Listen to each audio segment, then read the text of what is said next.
BA भाग 2 semester 4 paper number 6 पेपरचं नाव भारताच्या स्वातंत्र्य लढ्याचा इतिहास 1857 ते 1947। BA भाग 2 सेमिस्टर 3 आपण पेपर नंबर 4 दिलेला होता। त्या पेपर मध्ये आपण 1757 ते 1857 या कालखंडात घडलेल्या इतिहासाचा आपण अभ्यास केला आणि आपल्याला पूर्ण इतिहास ज्ञात आहे। त्याप्रमाणे इतिहास पेपर नंबर 6 आत्ताच्या सेम चौथी पेपर नंबर 6 तुम्ही सोडवणार आहे। त्यासाठी तुम्हाला 40 मार्काचा पेपर असणार आहे आणि 10 मार्क तुमचे टर्म वर्कचे असणार आहेत। 40 मार्क्सचे जे पेपर 40 मार्कचा जो पेपर आहे त्यामध्ये तुम्हाला 4 घटक दिलेले आहेत। 4 घटकांचा आपण अभ्यास करणार आहे। प्रत्येकाला वेटेज 10 मार्क्सचा असणार आहे। मग त्यामध्ये पहिला घटक जो आहे, पहिल्या घटकाचं नाव आहे राष्ट्रवादाचा उदय। आपण बघितलं की 1857 पर्यंत सगळा इतिहास पाहिला तर 1857च्या स्वातंत्र्य सम्रानं आपल्या भारताच्या स्वातंत्र्य लढ्याला एक वेगळं आयाम दिलेला आपल्याला दिसून येतं। त्यानंतर जो झाला तो राष्ट्रवाद विकसित झाला आणि राष्ट्रप्रेम, राष्ट्रवाद यासारख्या कन्सेप्ट ज्या होत्या त्या सगळ्या भारतीय सैनिकांच्या मनामध्ये रुजू लागल्या। त्यामध्ये पहिल्यांदा राष्ट्रवादाचा उदय हा घटक अभ्यासत असताना आपल्याला पहिला उपघटक येतो तो राष्ट्रसभेच्या स्थापनेची कारणे, म्हणजे राष्ट्रीय सभा कशा प्रकारे स्थापन झाली किंवा राष्ट्रीय सभा स्थापन होण्यासाठी कोणती परिस्थिती निर्माण झाली की जेणेकरून ती राष्ट्रीय सभा स्थापन झाली। त्यातला पहिला जो पॉइंट आहे तो आहे ब्रिटिश साम्राज्य विस्तार। ब्रिटिशांनी काय केलं, काश्मीर पासून ते कन्याकुमारी पर्यंत सगळीकडे आपल्या वखारी स्थापन केल्या। ते आले होते व्यापार करण्यासाठी, पण राज्यकर्ते बनत असताना त्यांनी साम्राज्य विस्तार केला। हा साम्राज्य विस्तार करत असताना काश्मीर पासून कन्याकुमारी पर्यंत संपूर्ण भारतभर आपले साम्राज्य कसे निर्माण करायचे, प्रत्येक राज्यावर आपला दबाव कसा आणायचा, प्रत्येक राज्यावर आपले वर्चस्व कसं आणायचं, यासाठी त्यांनी काय केलं, प्रयत्न चालू केले। हे प्रयत्न चालू करत असताना आपल्या भारतीयांच्या मनामध्ये असं येऊ लागले की हे परकीय लोक आपल्यावर का अन्याय करतात आणि आपला देखील स्वतःचा देश आहे, आपला स्वाभिमान तिथं त्यांनी जागृत केला। आणि ब्रिटिश साम्राज्य विस्तार ज्यावेळी होऊ लागला त्यावेळी त्यांच्या विरोधात भारतीय लोक जाऊ लागले।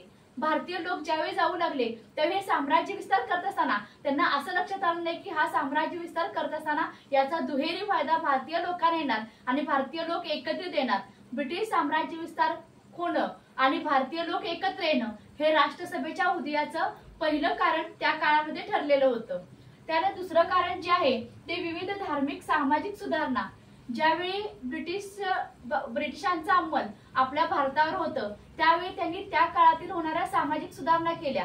त्यामध्ये लॉर्ड कर्झन असतील, लॉर्ड रिपन असतील, लॉर्ड वॉरन हेस्टिंग्ज असतील, अशा सारख्या सगळ्या गव्हर्नर जनरलनी त्या काळातील त्यांच्या पाश्चात्य शिक्षणाचा अभ्यास करून सामाजिक बदल करण्याचा प्रयत्न केला। त्याच काळामध्ये पाश्चात्य शिक्षण घेत असतानाच आपल्या भारतीय समाजामध्ये समाजसुधारकांची उदय झाला। त्यामध्ये असतील ते राजाराम मोहन राय असतील, गोपाळकृष्ण गोखले असतील, महात्मा फुले असतील, यांच्यासारखे समाजसुधारक पुढे आले आणि त्यांनी सामाजिक सुधारणा केल्या। जो समाज अस्पृश्यतेच्या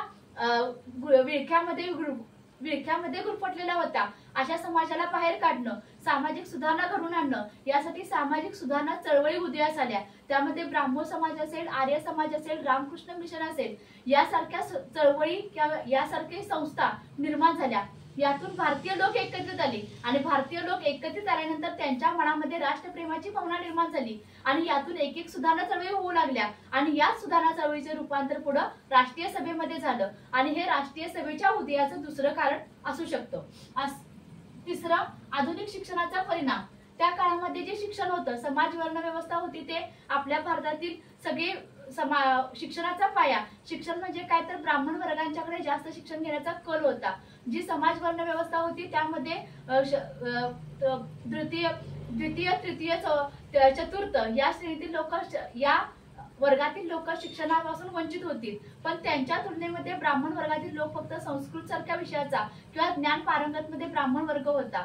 तर अशा लोकांना देखील शिक्षण द्यायला पाहिजे आणि त्याच प्रकारे आधुनिक शिक्षण पूर्ण भारतीय लोकांना व्हायला पाहिजे। यासाठी आधुनिक शिक्षणाचा पाया ब्रिटिशांनी आपल्या भारतामध्ये घातला आणि हा आधुनिक शिक्षणाचा पाया घालत असताना त्यातून लोकांना स्वदेश, स्वाभिमान आणि त्यानंतर राष्ट्रप्रेम याची भावना त्यांच्या मनामध्ये निर्माण झाली। शिक्षणाचा परिणाम त्यांच्यावर होऊ लागला। आपण देखील पारतंत्र्यात राहायला नको, आपला स्वतःचा देश आहे, आपण स्वतःच्या देशासाठी आपल्या समाजासाठी जगलं पाहिजे आणि या शिक्षणाचा उपयोग केला पाहिजे। म्हणून आधुनिक शिक्षणाचा पाया होत असताना या भारतीयांच्या मनामध्ये राष्ट्रप्रेमाची भावना निर्माण झाली आणि त्यातून ते राष्ट्रीय सभेमध्ये या भारतीयांनी आपलं स्थान पटकावलेलं होतं।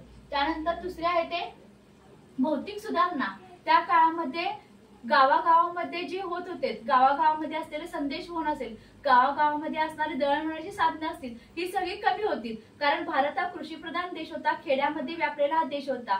पण भौतिक सुधारणा त्या काळामध्ये पोस्ट असेल, तारायंत्र असेल किंवा रेल्वे सारख्या सुधारणा ज्या त्या काळामध्ये नव्हत्या, पण ज्यावेळी ब्रिटिशांनी स्वतःच्या स्वार्थासाठी ज्यावेळी पोस्ट, रेल्वे किंवा तारायंत्र यांच्यासारख्या सुविधा निर्माण केल्या, त्यावेळी गावागावातील लोक एकत्रित येऊ लागले, गावागावातील समाजसुधारक एकत्रित येऊ लागले आणि त्यामुळे काय झालं तर भारतीयांच्या मनामध्ये किंवा गावागावामध्ये आपलं देखील एक स्थान आहे किंवा गावागावामध्ये लोकांच्या मनामध्ये एक वेगळी भावना निर्माण झाली। लोक एकत्रित येऊ लागली, लोक संघटित होऊ लागली, संघटित होऊन त्यांच्या मनामध्ये राष्ट्रप्रेमाची भावना निर्माण झाली।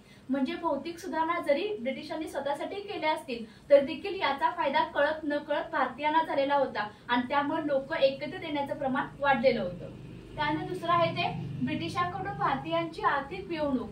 त्या काळामध्ये होणारा कच्च्या मालाची बाजारपेठ आणि पक्क्या मालाची बाजारपेठ, कच्च्या मालाची बाजारपेठ ही देखील भारत होता आणि पक्क्या मालाची बाजारपेठ देखील भारत होता। म्हणजे कच्चा माल भारतातून परदेशात न्यायचा किंवा स्वतःच्या देशात न्यायचा, तिथून पक्का माल तयार करायचा आणि परत तो भारतात आणूनच विकायचा। या प्रकारचा द्रव्य अपहरणाचा